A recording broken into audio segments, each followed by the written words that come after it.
Sa wakas, ito na talaga yung hinihintay ko sa matagal na panahon, ang ORCR ng motor. Dito sa Maynila, kung wala ka talagang lisensya nito, rehistro na yung buhaya, nagpanilap, dalantaw nimo, nagatulo ilang laway, maragatong iro na daghang king rabis. For today's vlog, pupunta pala kami sa kasa kasi tinawagan ko yung kasa. Matagal na talaga yung motor, hindi pa nakuha yung rehistro. Isauli ko na lang tong motor kasi hindi din naman namin magamit to. Tapos yun nga, sabi niya, okay, kunin nyo dito. Kasama ko pala si Papa.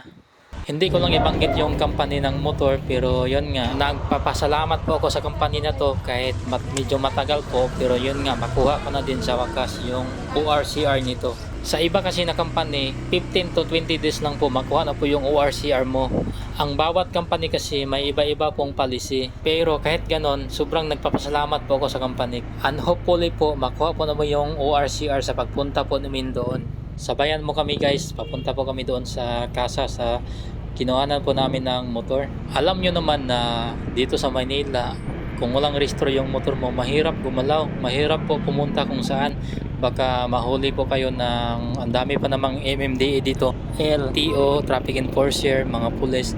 Sobrang hirap talaga, halos yun nga, may sarili kang motor pero hindi ka naman makagalaw.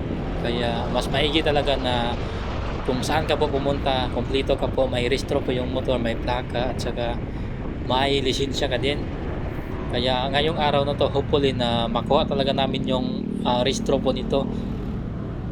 Kahit rehistro lang muna kasi sa narinig ko po, yung time na pinuntahan ko kasi nag-follow up po ako, sabi niya, sa pagkuha mo daw ng rehistro, 2 weeks pa po bago mo makuha din yung plaka ng motor. Hirap din naman talaga kapag walang rehistro yung motor mo, walang plaka kasi mahirap gumalaw dito sa Maynila. Lalo na ang dami kayang buhaya dito. Sobrang daming buhaya po. Kaya mas maigi na po na siyempre antayin mo muna yung rehistro ng motor mo bago ka po pumunta kahit saan. Sa akin nga, may authorization naman ako galing sa company. Pero sa nakita ko po sa Congressman Busita, nako, kahit may authorization sa company, hindi pa rin masasabi natin na hindi ka na huhulihin ng MMDA or LTO. By the way, andito na pala kami ni Papa sa dealer ng kinuhanan po namin ng motor. Hali guys, samahan nyo kami ni Papa.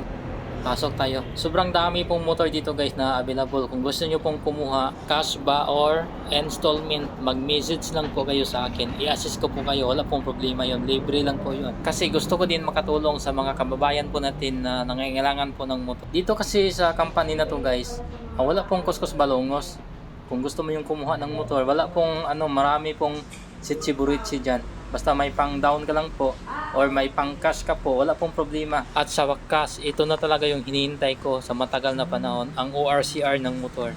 Ang sarap talaga guys sa feelings na yon, makuha mo na yung ORCR. Okay na yun, sir. Salamat na. Message nyo po ako motorist Dasma para po masend ko soft copy. Sige. Just in case na mabasa, makakapag-print po. Okay, salamat. Sige, sir. Shoutout pala ni ma'am, ang bait niya po. At ito na nga, hawak-hawak ko na nga yung ORCR ng motor. Siyempre, nagpapasalamat po tayo sa company. Yun nga, nakuha din natin sa wakas yung ORCR. Tapos ito guys, pauwi na pala kami ni Papa. At ito na nga, hindi na nga tayo kabado sa mga buhaya dyan. Maglaway po sila. By the way, ang tinakbo pala sa motor ko is almost 500 km pa lang po. Ay, sa wakas, pauwi na kami ni Papa. Buti naman hindi matraffic ngayon. Unlike dati, sobrang traffic talaga dito. Dati guys, wala talaga akong lisensya guys. Nag-drive po ako ng motor. Kapag may dakop, sasabihin ko lang po. Sabi ng pulis, lisensya mo sir? Sabi ko, wala pong lisensya sir. Pasensya lang po yung meron. Tapos natawa yung pulis. Wala namang problema yon kasi sa probinsya naman yun. At saka, pulis lang din. Kung LTO hindi talaga pwede yung mga ganyang mga katuwiran. Pero dito sa Manila, hindi po pwede yung mga ganyan. Kasi kung wala ka talagang lisensya nito, rehistro na yung buhaya, nagpanilap, dalantaw nimo, nagatulo ilang laway, maragatong iro na daghang king rabis. Unang Hindi talaga dito pwedeng walang lisensya sa Manila.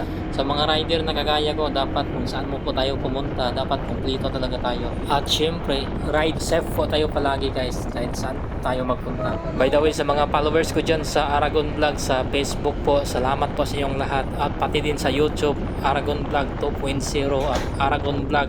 Salamat po sa lahat sa mga subscriber ko sa YouTube at followers ko din sa Facebook. Maraming salamat. God bless po palagi. Ride safe po kahit saan tayo magpunta. Salamat.